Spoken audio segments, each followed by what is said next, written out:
minha vida, ó minha branca menina.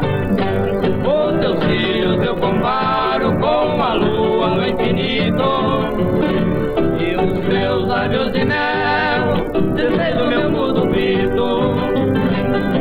Por esse sonho real ainda sinto ciúme, parece que me ficou o seu suave perfume.